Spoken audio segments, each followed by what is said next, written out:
Sa herë keni dëgjuar ju se unë shpeshherë, kur prindër të fëmijëve sidomos në prag të adoleshencës, nga mosha 10-12 e tutje, kam thënë që ndoshta edhe pas zotë për ta komanduar fëmijën dhe për t'ia marrë telefonin nga dora ose për t'ia dhënë me orar, kam thënë që ose mund gjej veten aty, mund bëhet nesër një IT, mund bëhet një programues, një informaticien, ose kam mësuar anglishtën nga telefoni, nga programet aty me njëri tjetrin, merren vesh fëmijët me njëri tjetrin. Por ne kemi dëgjuar njëkohësisht dhe për Roblox, një program i cili ka anët pro dhe kundra. Dhe është këngëtarja e mirënjohur Vesaluma, e cila ka ndarë publikisht shqetësimin e saj në lidhur me një nga trendet më të përhapura mes fëmijëve, lojën online Roblox. Kalojmë te sigla jonë modeste dhe më pas flasim pikërisht pak për Robloxin.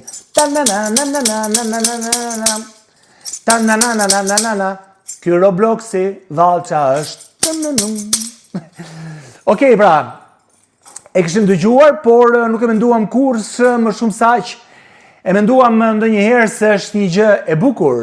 Roblox tingëllon mirë, është një trend i fundit i lojrave online, por nga një postim në Instagram, këngëtarja e mirënjohur Vesaluma ka shpërndar një video ku flet për ndikimin negativ të lojës dhe ka treguar përvojën personale me djalin e saj Ilianin, i cili për disa orë në ditë ishte përfshirë në botën virtuale të Robloxit. Nuk e kishim marrë kur me mend, sepse është pikërisht kjo lojë e cila do të ngrej alarmin dhe janë pikërisht prindrit, sidomos kur janë personazh të njohur, si rasti i Vesës, të cilët kanë bërë shumë mirë dhe ka treguar se Robloxi ka anët pozitive, po ka edhe anët negative. Thotë Vesa, o Zot, faleminderit që më bëre atë nënën që disa e përqeshin, se i ri shumë gati djalit. Liani qëndroi vetëm disa ditë në Roblox, thot Vesaluma, derisa bëm të kuptoj vetë që është e keqja si lojë për të. Është alarmante situata, vazhdon citimin këngëtarja Vesaluma. Ky reagim është shpritur si një thirrje për ndërgjegjësimin prindror, teksa Vesaluma ngre pyetjen e madhe që shqetëson shumë familje sot. Roblox në pamje të parë duket si një platformë argëtuese dhe kreative, ku fëmijët ndërtojnë botën e tyre virtuale, por fshet disa rreziqe serioze. Përdoruesit mund të krijojnë lodra brenda lojës, ku shpesh mungon çdo kontroll mbi përmbajtjen e tyre, duke ekspozuar fëmijët ndaj skenave të papërshtatshme, komunikimeve të rrezikshme dhe asaj që quhet varësia digjitale. Me këtë reagim të ndershëm dhe të sinqert, artistja i bashkohet zërit të shumë prindërve që kërkojnë më shumë kujdes dhe transparencë për sa i përket lojrave online. Por çfarë është Roblox? Mos është mirë ne njerëzit e influencerat, blogerat të flasin çik më shumë, dhe në një kërkim që bëra në faqet zyrtare, mësova se Roblox është një platformë online për krijimin e përmbajtjeve ku përdoruesit jo vetëm që luajnë, por edhe krijojnë lojrat e tyre vetë. Pra, një fëmijë që hyn aty ka mundësi që të krijojë lojrat e tyre vetë.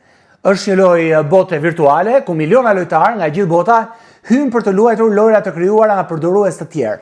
Çdo lojë quhet experience dhe mund të jetë një lloj aventure, simulimi, luftë, ndërtim e të tjerë. Por si funksionon pra Roblox? Përdoruesit mund të krijojnë lojra përmes mjetit Roblox Studio, që përdor një gjuhë programi të quajtur Lua. Të tjerët mund t'i luajnë këto lojra falas ose me pagesë brenda lojës. Lojtarët krijojnë në avatar 3D të personalizuar me veshje, aksesorë dhe lëvizje siç duan ato. Por Roblox ka dhe ekonominë virtuale. Në Roblox ekziston një monedhë virtuale e quajtur Robux, me të cilën lojtarët mund të blejnë gjëra të ndryshme, mund të blejnë rroba, mund të blejnë efekte për avatarin e tyre, mund të blejnë filtra e gjëra të tilla si këto për përfitime brenda lojrave. Por mund të fitojnë edhe para të vërteta nëse krijojnë përmbajtje të suksesshme. Pra, në qoftë se videot janë shumë të klikueshme, atëherë Roblox kthehet në përfitues ekonomik, pra pikërisht për këta fëmijë të cilët luajnë aty. Po kujt i drejtohet Roblox? Roblox është shumë popullore tek fëmijët dhe adoleshentët, por përdoret shumë edhe nga krijues të rritur për ndërtuar lojra, për ndërtuar evente, për evente virtuale gjithmonë, apo për të shitur edhe produkte digjitale. Shembull lojrash të famshme nga Roblox cilat janë, është Brookhaven, është lojë ku njerëzit jetojnë në një qytet virtual që nuk jeton. Dhe të gjitha ata fëmijë që luajnë atje kanë qejf të jenë pjesë e këtij qyteti virtual. Por ka edhe për fëmijë të cilët pëlqejnë kafshët. Është një tjetër lojë me emrin Adopt Me. Lojë me kujdes kafshësh në mënyrë virtuale gjithmonë, po flasim për lojra kompjuterike virtuale. Blox Fruits, që është një lojë aksioni. Por si gjithmonë, specialistët e internetit thonë se një aplikacion i ri që del, apo një trend kaq i madh sa Robloxi, ka përfitime, ka efektet pozitive, por edhe negative. Atëre, e nisim nga lajmi mirë, lajmi keq, lajmin e mirë. Këto janë disa nga drejtimet ku Roblox mund të sjellë pra përfitime, siç po thonim. Krijimtaria dhe dizajni i lojrave Roblox i lejon përdoruesit që të krijojnë lojra dhe eksperienca pra fëmijët. Kjo i tregon fëmijës që këtu ka ide për programin, dizajnin, mendime që lidhin apo zgjidhin probleme. Mësimi i bazave të kodimit për fëmijët që ndjehet të tërhequr nga teknologjia mund të jetë një tjetër mënyrë hyrëse për të mësuar konceptet themelore të kodimit, logjikës së skripteve, ndërveprimit përdorues lojë. Pra, fëmia mësohet me diçka konkrete, edhe pse virtuale, por për sa i përket konkretizimit të një ideje që e shikon në atë lojë. Është socializimi një pikë tjetër që nga njerëzit e internetit apo nga mjeshtrat e internetit njihet si pozitive, socializimi pra dhe bashkëpunimi. Në disa raste fëmijët bashkohen me bashkëfushatarët në lojra, punojnë së bashku, ndërveprojnë. Kur kjo udhëhiqet mirë, përfshirja sociale mund të jetë pozitive, por gjithmonë në kontrollin e prindërve. E mira është edhe sepse fëmia përballet dhe me vendimmarrje dhe menaxhim burimesh. Në shumë lojra Roblox, përdoruesit duhet të përzgjedhin si të përdorin burimet që kanë, për shembull koha, valuta virtuale apo përmirësimet që mund të bëjnë lojës dhe mund të stimulojë mendimin strategjik tek fëmijët.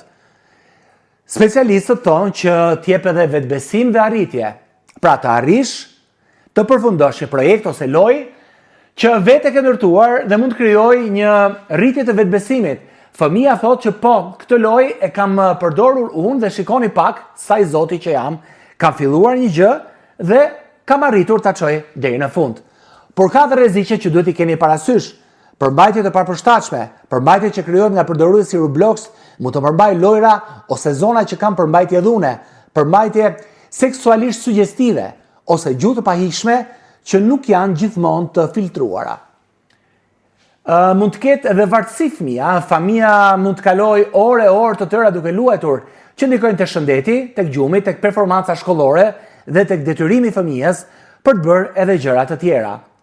Shpenzime të padëshiruara, mikrotransakcione, loja përdor Robux dhe element monetar në lojë që fëmijët mund të blejnë. Ka studime që tregojnë se sistemi i pagesave mund të jetë kompleks dhe i ngatërueshëm për fëmijët, duke i çuar në shpenzime që nuk i kuptojnë ndonjëherë plotësisht. Rreziku nga ndërveprime me të panjohur. Fëmia mund të kontaktohet nga ky sistem loje nga përdorues që nuk i njeh, mesazhe të papërshtatshme ose përpjekje për manipulim. Kështu që kujdes për të gjithë ata të cilët fëmijët luajnë në këtë lojë. Ndikimi i vetvlerësimit, në lojra ku vlerësohen avatarët, pajisjet, pamjet e bukura, fëmijët mund të ndjehen në presion për të krahasuar gjithmonë me ata dhe për të thënë, "Ua, sa gjëra të mira kemi virtualisht", po ndërkohë janë të parritshme. Aty mund të shikojnë edhe gjëra luksi që nuk i kanë në jetë dhe nuk i marrin dot. Kështu që kujdes. Rreziku i përmbajtjeve ekstreme. Ka raste që janë raportuar për grupe ose përmbajtje që nxisin tek fëmijët, ide të rrezikshme apo sjellje vetë dëmtuese. Atëherë, si ta bëjmë përdorimin e Roblox më të sigurt? Disa masa që mund të marrin prindrit ose kujdestarët duhet të vendosin limite kohe, të përcaktoni sa minuta apo dhe sa orë në javë fëmia mund të luajë. Të përdorin kontrollet prindërore, Roblox ka cilësime dhe opsione se çfarë përmbajtje mund të shikojë fëmia. Pra fëmia kur hyn aty të ketë mundësinë të monitorohet nga ajo që zgjedh nga prindrit. Por e rëndësishme është që të diskutoni me fëmijën, të flisni për rreziqet dhe të mësoni fëmijët që të mos japin informacione personale, apo kur kontaktohen nga të panjohur, të njoftojnë prindrit e tyre. Njëkohësisht, prindi duhet jetë e mira që kur fëmia e dashuron shumë këtë lojë, të gjej kohë për të luajtur pak me të.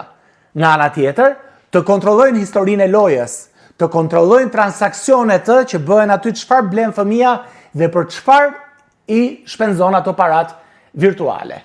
Mësoni fëmijën të raportojë nëse shet diçka që e shqetëson.